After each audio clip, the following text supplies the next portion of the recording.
automakers talk about their lifestyle trucks, but here's a new one that really is. It's the 2022 Hyundai Santa Cruz, and it'll go on sale in Canada in the summer of 2021. Now I can hear y'all in the back saying, that's not a truck. And no, it's not a Super Duty with a snowplow on the front, but that's not the point. SUVs are popular, and trucks are popular, and Hyundai has put the two of them together. It's the same idea as with the old Chevy El Camino and the Ford Ranchero.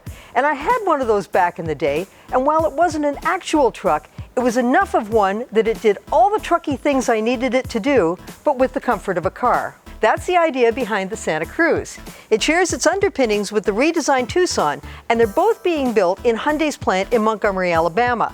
It'll use a 2.5-liter turbocharged four-cylinder engine, making 281 horsepower and 311 foot-pounds of torque. The transmission is an 8-speed dual-clutch automatic.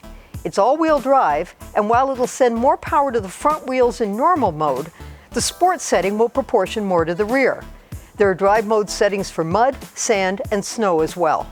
The Santa Cruz will come with 18-inch wheels if you want more sidewall for rougher terrain, or 20-inch wheels if you plan on it being more of an urban warrior. So tell me, as far as taking this vehicle off-road, because that is the whole idea, it's an all-wheel drive system. How is it going to work off-road?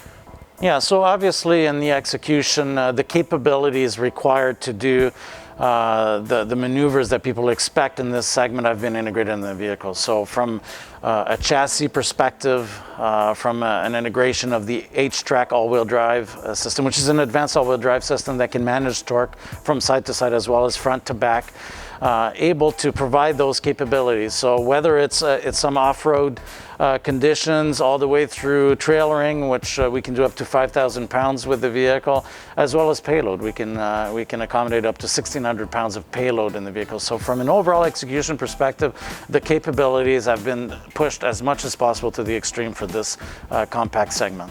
This is a small truck, shorter than the Toyota Tacoma, Honda Ridgeline, or Nissan Frontier, but it's fairly wide, so it should feel well planted.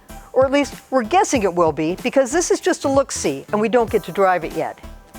Now yes, a lot of trucks are bought to be worked hard, but a lot of them are also bought as big cars that mostly just haul air.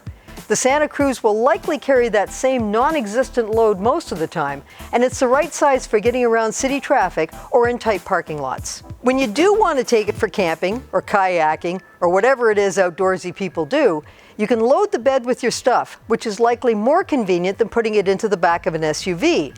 And there's a standard sliding and locking tonneau cover to keep it secure.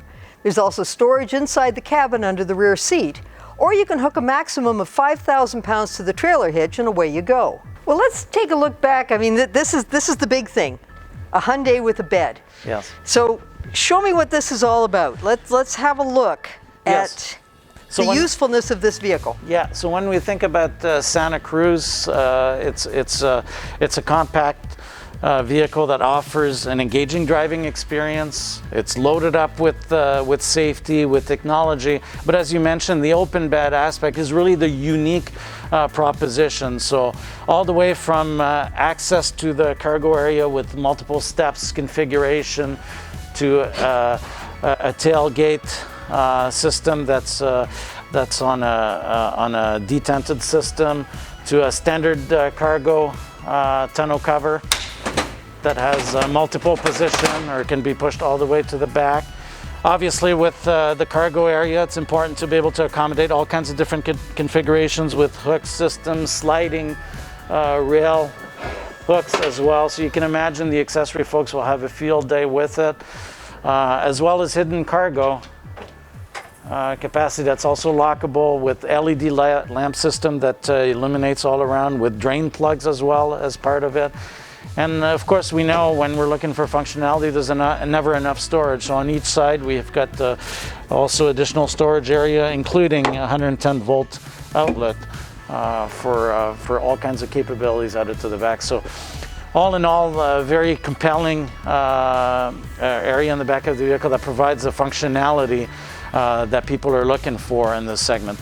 When I first heard about the Santa Cruz, I thought it might be one of those models that doesn't come up across the border because it just seems made for California. And actually it was designed by Hyundai's team there. and the taillights are even embossed with "Designed in California." But I'm pleasantly surprised to see that it's also going to launch in Canada. This little trucklet will offer numerous features, either standard or on some of the upper trim levels, including a 10.25-inch infotainment screen, a same-sized instrument cluster screen, Bose audio, Apple CarPlay and Android Auto, wireless charger, remote starter, and navigation.